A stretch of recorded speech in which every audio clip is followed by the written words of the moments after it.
¿Qué sucede cuando el hombre más rico de la ciudad descubre que la llave al corazón de su hija no es el dinero, ni los mejores médicos del mundo, sino el alma bondadosa de una humilde extraña? Una historia que te hará creer en el destino y en la justicia. Suscríbete para no perderte ni un detalle de este drama. Antes de continuar, dime, ¿desde dónde estás viendo este video? Arturo Villarreal, el rey de los bienes raíces de Monterrey, caminaba por los pasillos de su mansión.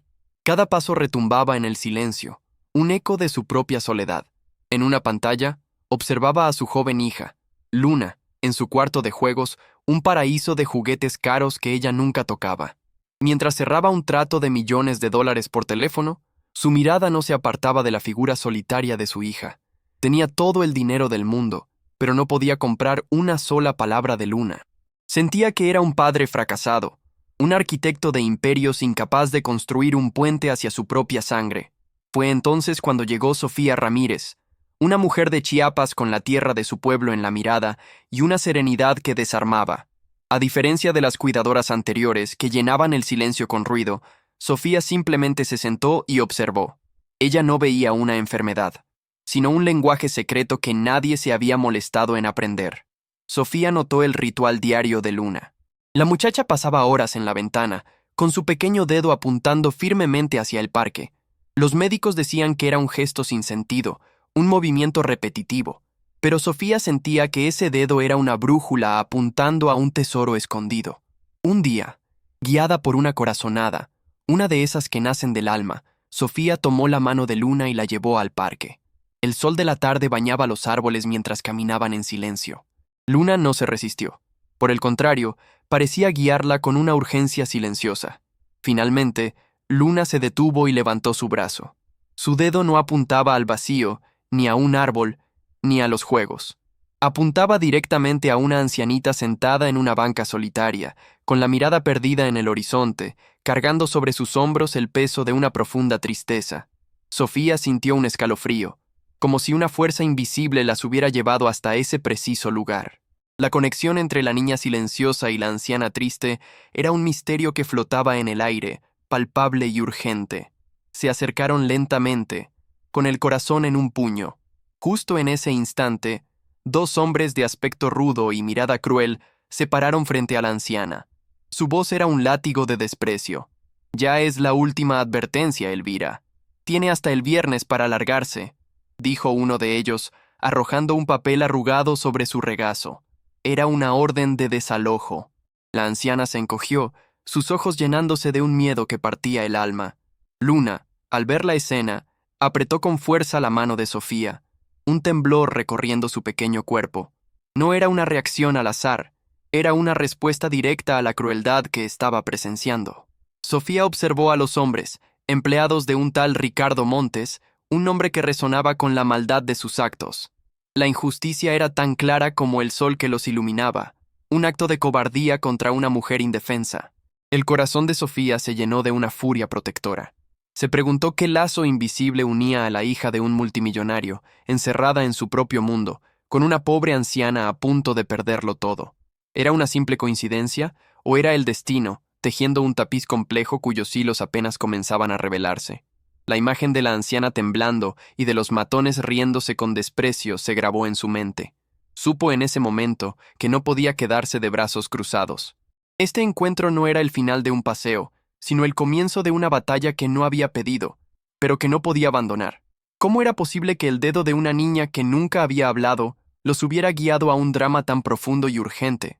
La pregunta quedó flotando, una promesa de que la respuesta cambiaría sus vidas para siempre, desatando una tormenta de la que nadie saldría ileso. Aquella noche, Sofía le contó a Arturo lo sucedido, su voz firme a pesar de la indignación que sentía. Le pidió permiso para visitar a la anciana, doña Elvira, con Luna. Arturo, aunque escéptico y desconcertado, vio en los ojos de Sofía una determinación que no admitía negativas.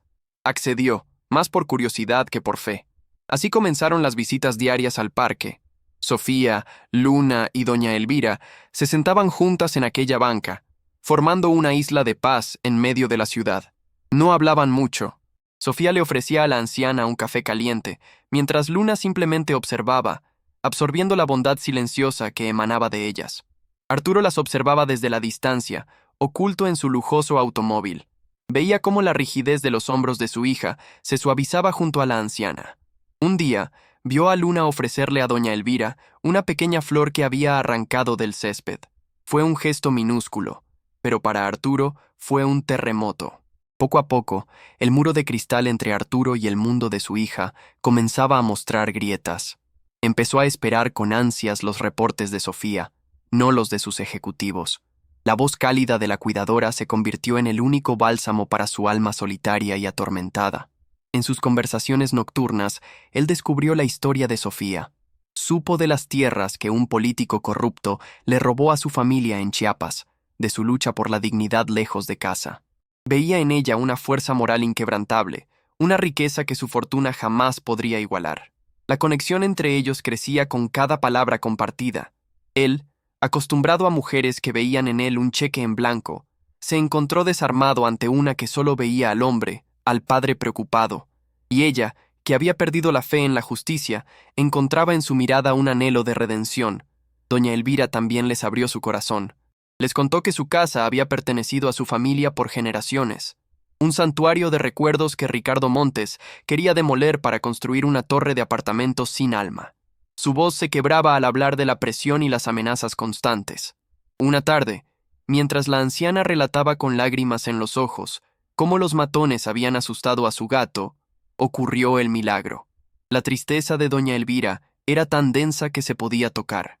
Luna, que hasta entonces había permanecido impasible, se acercó a ella lentamente. La pequeña mano de Luna se posó sobre la mejilla arrugada de la anciana, un gesto de consuelo puro y primitivo. Y entonces, desde lo más profundo de su ser, brotó un sonido, una sílaba que Arturo creyó que nunca escucharía. Con una claridad temblorosa, Luna susurró: «No». Arturo, que observaba la escena desde su auto con unos binoculares, sintió que el aire le faltaba. El mundo se detuvo. Su hija, su Luna silenciosa, había hablado. No para pedir algo, no para nombrar un objeto, sino para consolar a una extraña, para defenderla del dolor. El multimillonario sintió que sus rodillas flaqueaban.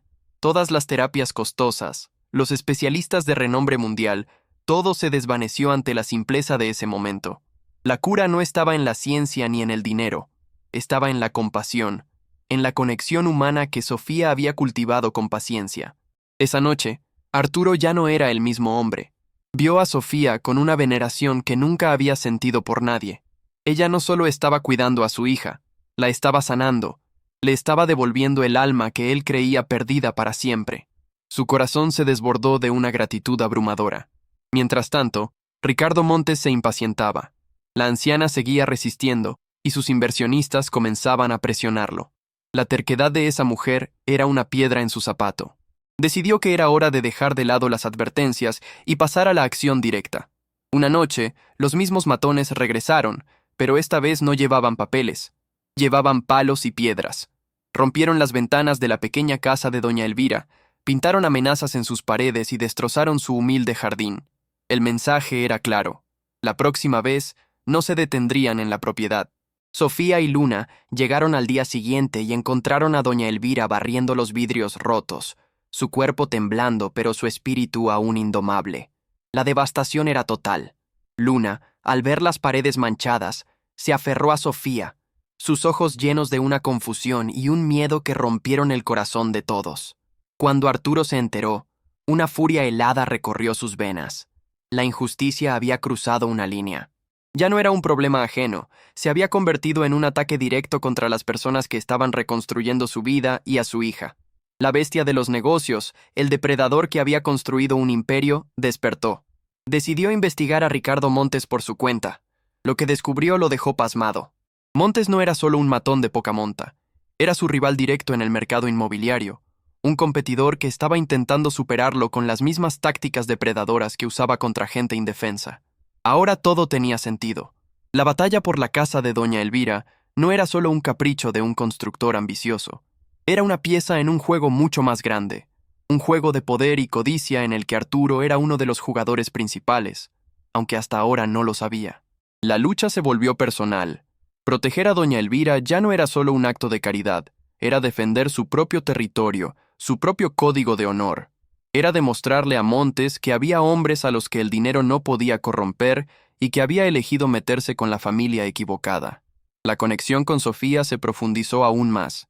Ya no eran solo patrón y empleada, eran aliados, compañeros en una guerra justa. Él la admiraba por su valentía, y ella encontraba en él una fuerza protectora que creía extinta en el mundo.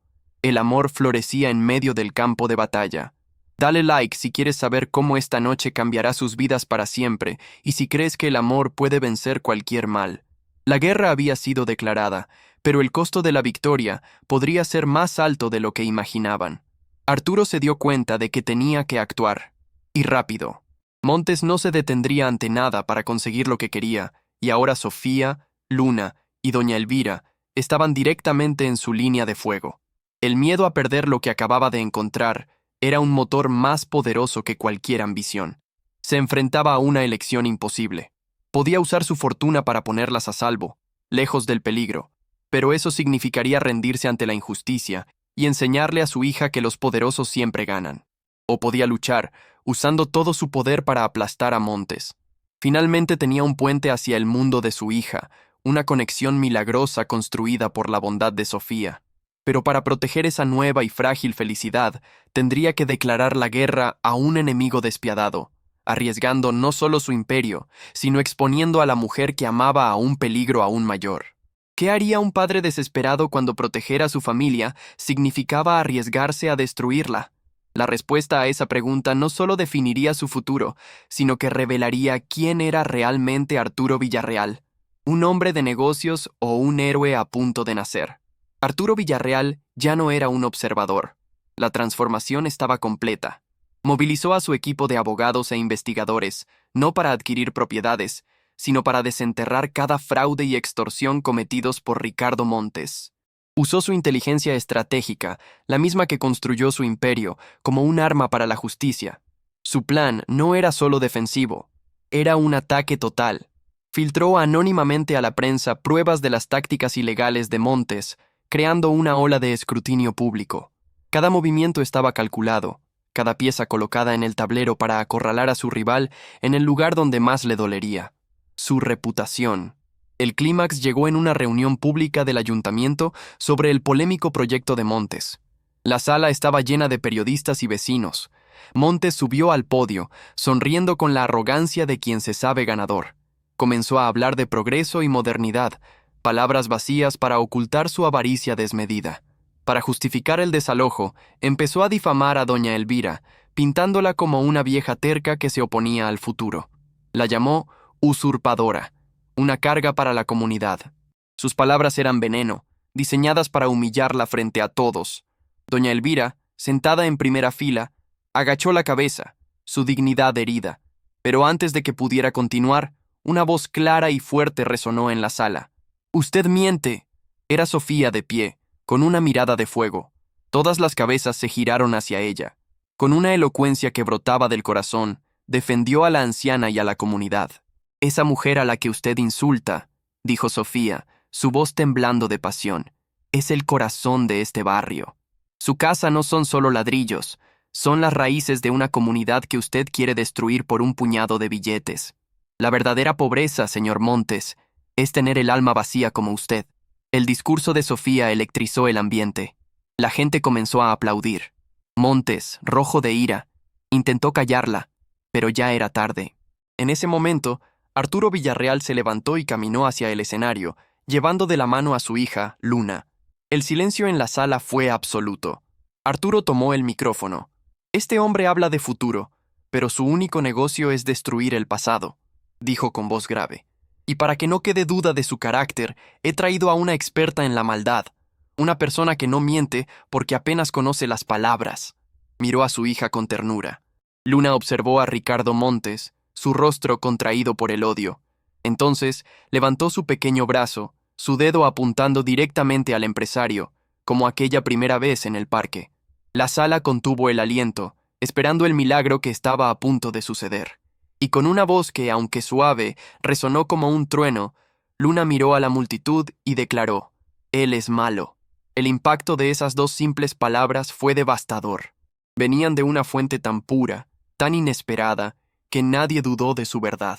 La declaración de una niña que todos creían ausente fue el golpe de gracia para la reputación de Montes. El castillo de mentiras se derrumbó en un instante. Los periodistas se abalanzaron, las cámaras destellaron. Montes, pálido y desencajado, vio cómo dos policías entraban en la sala y se dirigían hacia él. Su imperio de crueldad había terminado, no por una compleja jugada financiera, sino por la verdad insobornable de una niña. La justicia por fin había llegado, rápida y contundente. Arturo abrazó a Sofía y a Luna mientras veían cómo se llevaban a Montes. La batalla había terminado. En medio del caos, sus miradas se encontraron, y en ese cruce silencioso se declararon un amor que había sido forjado en la adversidad y la esperanza. Doña Elvira, con lágrimas de gratitud, abrazó a Sofía. Su hogar estaba a salvo. Arturo, cumpliendo una promesa silenciosa, no solo aseguró la casa, sino que financió su completa renovación, convirtiéndola en un símbolo de la resistencia de la comunidad frente a la codicia. Los días de angustia dieron paso a una calma sanadora. Sofía ya no era la cuidadora de Luna, y Arturo ya no era su patrón. Eran simplemente una familia, unida no por la sangre, sino por la elección de luchar juntos, de protegerse y de amarse incondicionalmente. Arturo descubrió que la verdadera riqueza no estaba en sus cuentas bancarias, sino en la risa de su hija y en la mano de Sofía entrelazada con la suya. Había pasado de ser un millonario solitario a un hombre plenamente feliz, un padre redimido por el poder del amor y la aceptación. Meses después, la escena era completamente diferente. Estaban en el mismo parque, en la misma banca, pero la tristeza había desaparecido. Doña Elvira los observaba desde su jardín restaurado, mientras Arturo, Sofía y Luna reían, compartiendo un helado bajo el sol de la tarde. Luna ahora decía frases cortas, cada una un tesoro. Arturo tomó las manos de Sofía. «Una vez me dijiste que hay riquezas que el dinero no puede comprar», susurró. «Me has dado el tesoro más grande de todos, una familia. Cásate conmigo, Sofía. Ayúdame a construir un futuro donde el amor siempre sea nuestro mejor negocio». Sofía, con los ojos llenos de lágrimas de felicidad, asintió. «Sí, acepto», respondió. Luna, al entender el momento, los abrazó a ambos, su risa clara y sonora siendo la música más hermosa que Arturo había escuchado jamás. El círculo se había completado, la justicia había triunfado y el amor había reconstruido todo. Si esta historia tocó tu corazón, déjanos saber en los comentarios qué parte te emocionó más. ¿Crees en el poder de la inocencia para cambiar el mundo? Tu opinión es muy importante. No olvides suscribirte al canal y darle like si crees que el amor siempre encuentra la forma de triunfar.